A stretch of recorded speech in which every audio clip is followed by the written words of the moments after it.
Welcome to February of 2013. This is the second of many videos by Gross Wild Honey. February is an interesting month out here in the apiary, in the bee yard.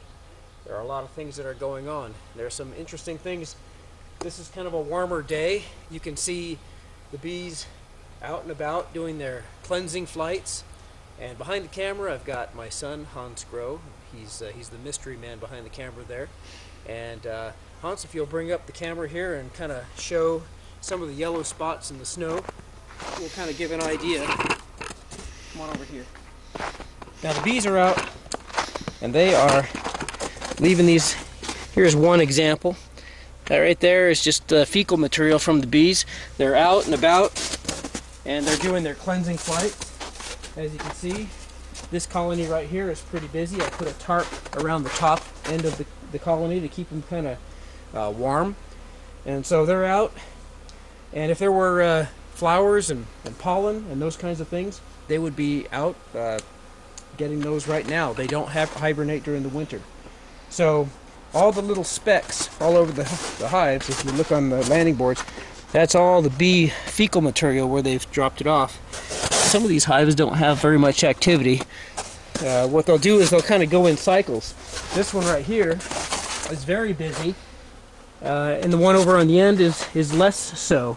And so here in probably about half an hour, it'll be like a ghost town, or at least appear to be like that. And another hive will become the active one. So they kind of go in cycles as to their activity. There are a lot of dead bees down here on the rocks. There's a lot of the dead bees that have been kicked out during the winter. And so now let's talk a little bit about February. February is a very important month because right now the bees are beginning to raise the first of their brood for the spring. Now it takes 21 days between the time that an egg is laid to the time that a bee emerges. And it takes about 18 to 19 days before that bee is ready to go out and search for pollen and nectar. So that's a 40-day gap. So right now, here it's February 16th. In 40 days, we're already there at the very beginning of April. So they will start their brood rearing right now. Now, when they do that, the queen will start to lay some eggs. The bees will cluster around those eggs and keep them warm, and they will feed the larvae with existing honey and pollen that they've stored from last year. Well, in order for proper development of those larvae, the temperature around those forming bees needs to be about 93 degrees Fahrenheit, right there in the mid-90s. So you've got a lot of honey that needs to be burned. Right now is where they're going to start to really burn their honey, even quicker than in the middle of winter when they're not raising brood. So we're right here in the very beginning of the brood rearing, where things are kicking off. Now we've got some of these bees were a little bit short on food, and here, let me see. I've got these pockets in the pot here. Let's take a little look inside here. I've put some sugar in there. As you can see, they're working on their sugar, and that will kind of give them a little bit of a supplement, a little bit of something to eat. That little brown piece right down underneath here, that is a pollen patty, that little thing right there. And that's got some protein and some supplemental nutritious minerals and things like that. So, see if I can put this back down without crunching too many of them.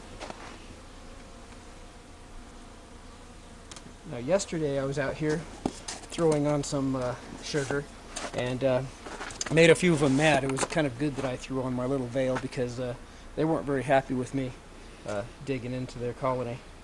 It was this one right here. Yep, they're not happy, so let's go over here. Yep, they're gonna eat me alive. Alright, let's walk over this way. Okay, so there are a few risks involved with beekeeping. One is that if you stick your head inside the colony and they don't like you doing that, they're going to sting you. I've been stung in the eye a couple times, and it's really my own fault. So sometimes we learn slowly, and we hopefully don't repeat those things. So, getting back over here.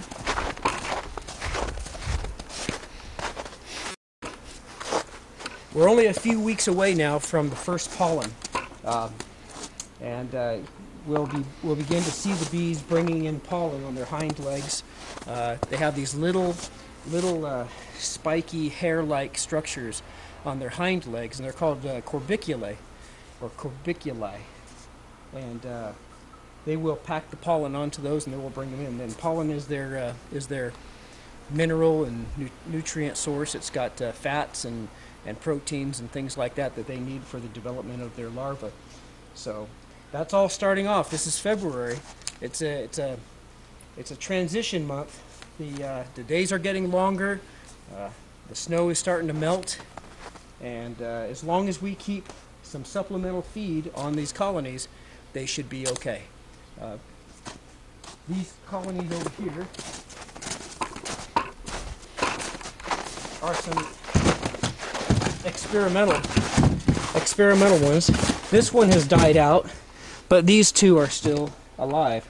And inside there I've got some sugar, just like I have it in that other one. I'm not going to open it up right now because I don't have something to protect my eyes. But if the winter winds are going to be coming and we're going to get a storm, I'll just lean up these boards up against here and kind of protect the colony from the wind blasts and such. So that's about it for this month. Next month, by the time we're filming next month, we'll have pollen going into the colony. Brood rearing will be in high gear. Next month is a very important, between now and the time that they begin to get their own nectar and their own pollen, it's really important to make sure they've got enough food in their colony so they don't die out. This is the time of year that it's most critical to make sure that they have that food and that nutrition that they need. So thanks for watching, and we will see you in March.